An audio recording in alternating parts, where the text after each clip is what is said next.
Hey there, and welcome to the first ever video on my channel. So if you're watching and you're looking to get better at chess, make sure you're subscribed and you have post notifications turned on so that you never miss a video.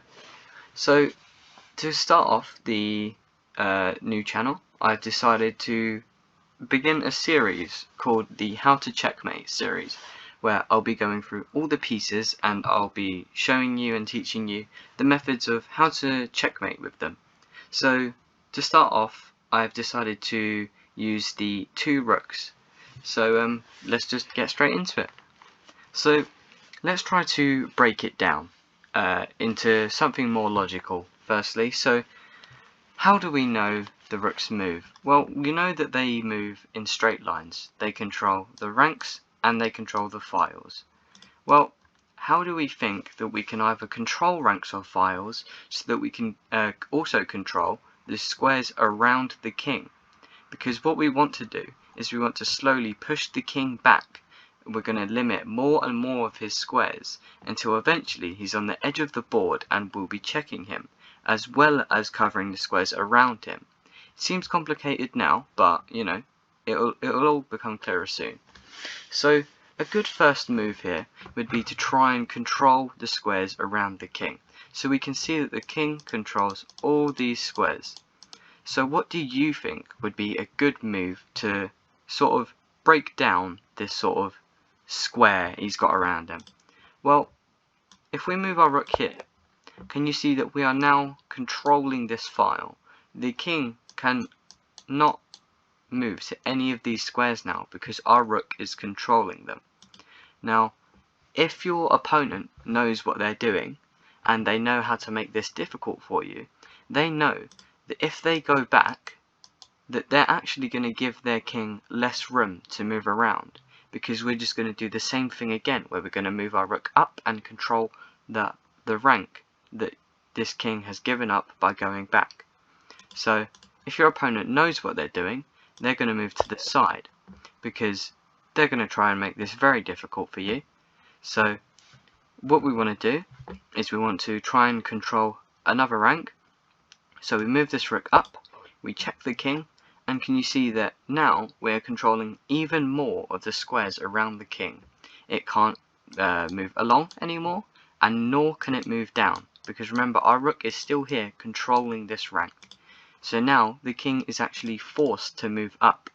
So let's say the king moves up. Now can you see that they've tried to make this a bit tricky for you now, because if you move here to try and check the king and control this file, the king will be in check, but you won't be controlling the file this time because the king is close enough to the rook that he can just capture it. So what we need to do in a situation like this is we need to switch to the other side of the board where the king won't be able to catch the rook. Now obviously your opponent does not want to move their king back and give up some more room, so they're going to move along. But now this is just a very simple, easy process, and this is why some people call it the ladder checkmate. So we move our rook up, we control the ranks around the king. Now the king is again forced to move up, so he moves up, and then we check again. King is forced to the edge of the board, and now it's checkmate in one move, we move here. So like what I said earlier, we're controlling the ranks around the king is in check, and it can't move. And that's just how you do it. So now I'll show you how to do it along the files. So again, let's try to break it down. What we want to do is we want to control the squares around the king using the rooks so that we can eventually push the black king to the edge of the board and give checkmate. Well, what do you think would be a good first move here? Remember, we're trying to take control of some of these squares around the king. Well, if we play a move like this, you can see now that we are controlling this file, the king can't use any of these squares. So remember, if your opponent knows what they're doing, they're going to move to the side and they're going to try and attack your rooks to make life difficult for you. So what did we do last time? We just checked the king and he was forced to move backwards. Now again, remember, they're going to try and make this tricky for you. So if they move here, we've reached the same type of position last time where we could check the king here, but we wouldn't be controlling the file this time because remember, the king can just take our rook. So what you want to do in a position like this is it's somewhat different because now we are controlling the files instead of the ranks. We want to move this rook. And what this does is it essentially wastes a move so that the king has to come further away from the edge so that we can check him again and push him back.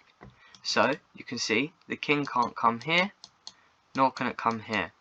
So he's going to come up. And now we can check the king. Remember, the king can't use any of these squares, so he's forced along. And now this is a sort of a position that comes up mainly only when you're trying to checkmate along the files. What you want to do here is another sort of time wasting move, where what we want to do is we just want to connect our rooks. This way the king is forced to waste a move so that we can give check again, and this way we're protecting both our rooks so that the king can't take one of them. So they're going to move up, we check the king, and they're forced back again. Remember, they're going to keep trying to make this difficult for you. So what do? We connect our rooks. Now the king's going to move up, we check the king, they attack. If we go here, the king moves up, and then we checkmate. And that's just how you do it. Now obviously if your opponent didn't know what they're doing, they're not going to know that to make life difficult for you, they need to attack your rooks. So if they don't know that they have to do that, then it will just be the simple process of you'll just be putting your rooks along the edge of the board and you'll just be moving them up one by one. And that's just basically it. I hope you guys enjoyed this video.